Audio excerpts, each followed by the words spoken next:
आपण ऐकत आहात VAG मराठी स्टोरीज आणि मी सादर करते आहे मिसमॅच लव या कथेचा पुढचा भाग. चला सुरुवात करते मिसमॅच लव भाग 64. मुंबईच्या ट्रॅफिकमधून वाट काढत अखेर शंकरने गाडी हॉटेल सेंट रेजिसच्या ग्रँड पोर्चमध्ये उभी केली. गर्गीला माहिती होतं की तिचा शो याच हॉटेलमध्ये आहे, पण प्रत्यक्षात त्या अलिशान इमारतीसमोर उभं राहिल्यावर तिला थोडं दडपण आलं होतं. तिचं मध्यमवर्गीय मन तिला थोडं कमीपणा फील करवत होतं. यार, हो, इथे फॅशन शो आहे, पण इथं राहणं मला परवडेल का तरी? हा मला इथे का घेऊन आलाय? हाच विचार करत असताना तिला कार्तिकचा आवाज आला. गार्गी, उतरतेस ना? आलंय हॉटेल. तशी ती गाडीतून उतरली आणि गाडीतून उतरल्यानंतर डायरेक्ट त्याच्यात जवळ आली. एक मिनिट कार्तिक, थोडं बाजूला येतोस का? तिच्या बोलण्यात कसलीशी तरी भीती होती. हो, बोल ना. तो म्हणाला खरा, पण त्याला माहिती होतं ती काय बोलणार आहे. गार्गी कार्तिकला बाजूला घेत इकडे तिकडे पाहत होती. तिचा चेहरा चिंतेने आणि संशयाने ग्रासलेला होता. रिया थोडी लांब उभी राहून तिथलं इंटेरियर पाहत होती. कार्तिक, हे काय चाललंय? हो, म्हणजे शो याच हॉटेलमध्ये आहे, पण पण मी इथे नाही राहू शकत. मी ऑलरेडी माझ्या बजेटमध्ये दुसरं एक हॉटेल पाहून ठेवलं होतं. आम्ही तिथेच जाणार होतो. तू इथे का गाडी थांबवायला सांगितलीस? प्लीज तू शंकर दादाला सांगून गाडी तिकडेच घे. चल चल पटकन, गार्गी कुजबुजत म्हणाली. कार्तिकने आजूबाजूला पाहिलं आणि तो शांतपणे तिच्या जवळ आला. हे गार्गी, प्लीज, आता प्लीज गप्प बसणार आहेस, कारण विसरू नकोस रिया सोबत आहे. ती मला कॉलेजपासून ओळखते आणि तिच्या दृष्टीने आपण एक हॅपी मॅरिड कपल आहोत. आता जर का तुला मी इथे सोडून त्या साध्या हॉटेलमध्ये राहायला पाठवलं तर ती काय विचार करेल? आपल्या दोघांच्या इमेजचा प्रश्न आहे. So let's go inside. I will manage. तो तिला ठामपणे म्हणाला. वेट वेट कार्तिक, तुला समजतंय का? एवढ्या महागड्या हॉटेलमध्ये किती पैसे लागतील तुला कल्पना आहे? पण मला हे परवडणार नाही आहे. आणि प्लीज यात तुझी मेहरबानी मला काही करू नको आहे. माझं स्वप्न आहे, माझं करिअर आहे, ते मी माझ्या जीवावर पूर्ण करणार. गार्गीने कचरत आणि स्वाभिमानाने म्हटलं. कार्तिक क्षणभर गार्गीच्या डोळ्यात थेट पाहत म्हणाला. गार्गी प्लीज, मला एवढंही फालतू समजू नकोस. मला कळतं की पैसेच नेहमी सगळं काही नसतात आणि मी तुला ते मागणारही नाही आहे. मी इतकाही काही भावनाशून्य नाही आहे. त्याच्या डोळ्यात हे बोलताना काही वेगळेच भाव होते. सो वेळ घालवू नकोस आणि मुकाट्याने आत चल. गार्गी तिथेच थबकली.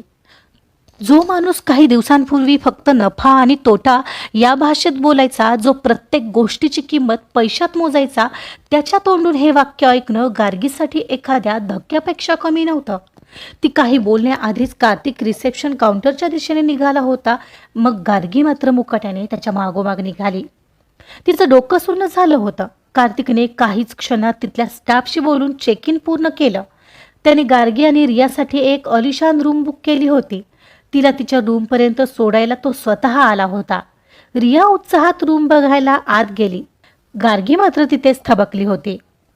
मला आता निघावं लागेल, कार्तिक मनगटावरील घड्याळात पाहत म्हणाला. तसं गार्गीचं लक्ष त्याच्याकडे आलं. चल, all the best, take care, आणि काहीही वाटलं, गरज पडली तर कॉल कर. बाय रिया, मला निघावं लागेल, तो आत रियाला आवाज देत म्हणाला. हो बाय, भेटू परत असंच, म्हणत ती येऊन त्याला हलकेच बिलगली आणि तो निघून गेला. त्याचं गार्गीला असं बिलगू देणं तिला आवडलंच नव्हतं, पण ती चेहऱ्यावर हास्य ठेवून होती. तिलाच कळत नव्हतं हे काय भलतंच फिलिंग निर्माण होऊ लागलंय. तिच्या मनात आता अनेक प्रसंगाची गर्दी होऊ लागलेली.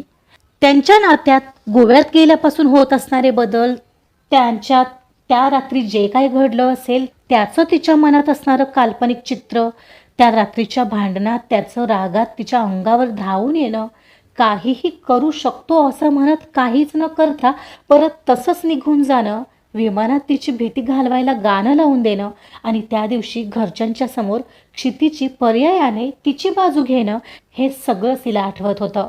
त्याचा अर्थ ती काढत असताना एकदम तिला रियाने आवाज दिला. गार्गी मॅडम, काय कूल आहे नाही ही रूम, अगदी कार्तिकच्या कूल चॉईस सारखीच आहे. तुम्ही खरंच लकी आहात. कार्तिकसारखा मुलगा तुमचा नवरा आहे. तुम्हाला माहिती आहे मुली मरायच्या त्याच्यासाठी. हो का रिया? पण आता आपण आपल्या कामावर लक्ष केंद्रित करूया का? म्हणजे आता उद्या उठून कधी तिथे पोहोचायचं आहे सगळंच आपल्याला ठरवावं लागेल नाही? सो फ्रेश होऊन घे. Let's talk about that. म्हणून ती सरळ वॉशरूममध्ये फ्रेश व्हायला गेली. ओके. दातावर दात घट्ट करत रिया म्हणाली आणि तिची वॉशरूममधून बाहेर येण्याची वाट पाहू लागली. पण तेवढ्यातून तिने कार्तिकला न चुकता मेसेज केला. ओहो कार्तिक, तुझ्याबद्दल बोलायला गेले तर तुझी बायको तर जलस होते.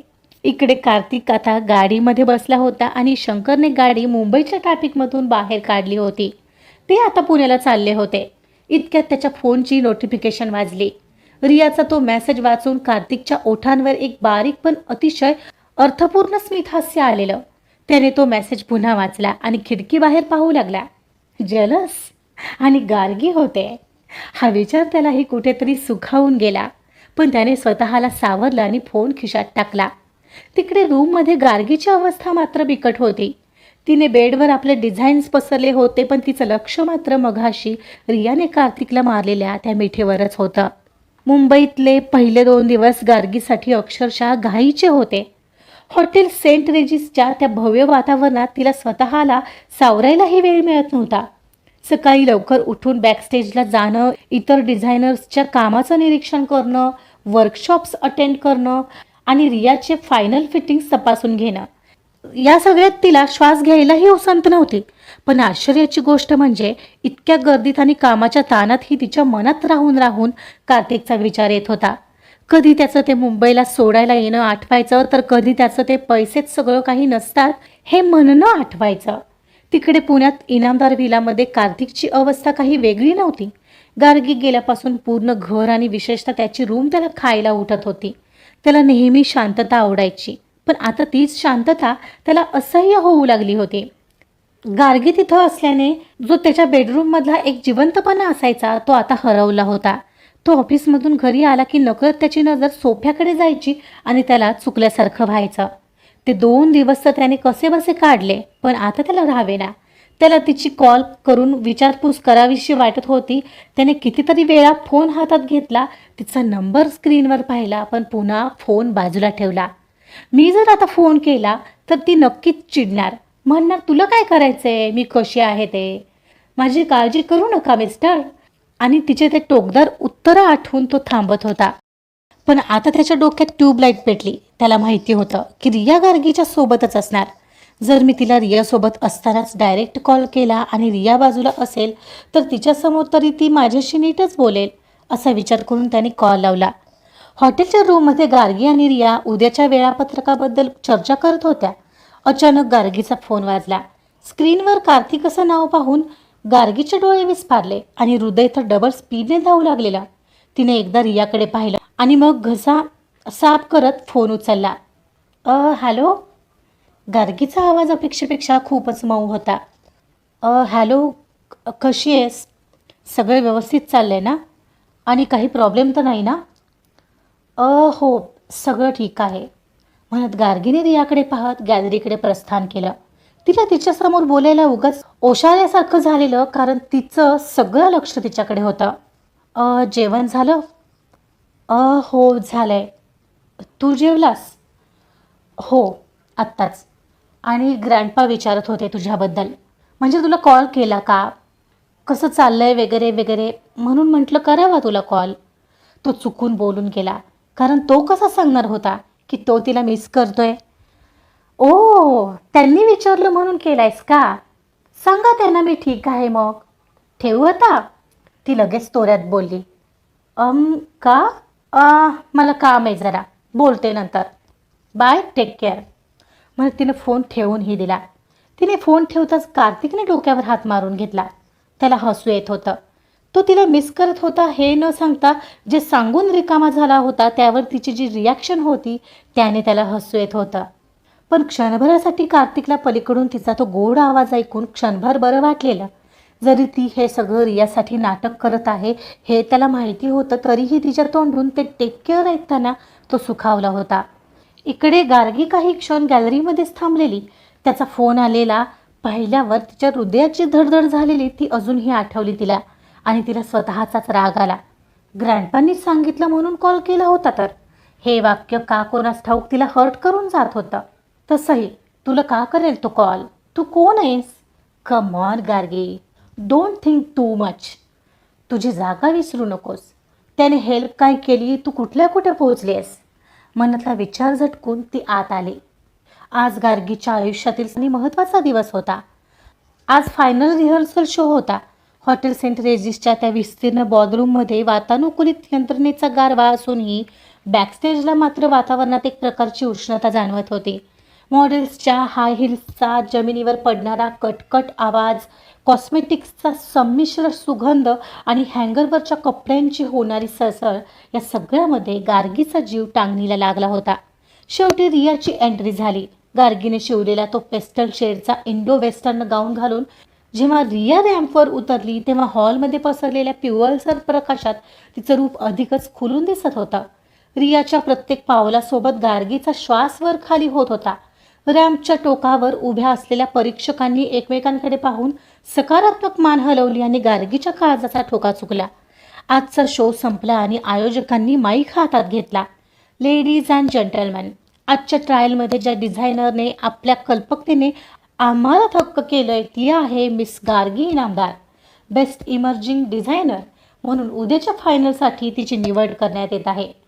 टाळ्यांच्या कडकडाटात गार्गीचं नाव दुमदुमलं. रियाने धावत येऊन गार्गीला मिठी मारली.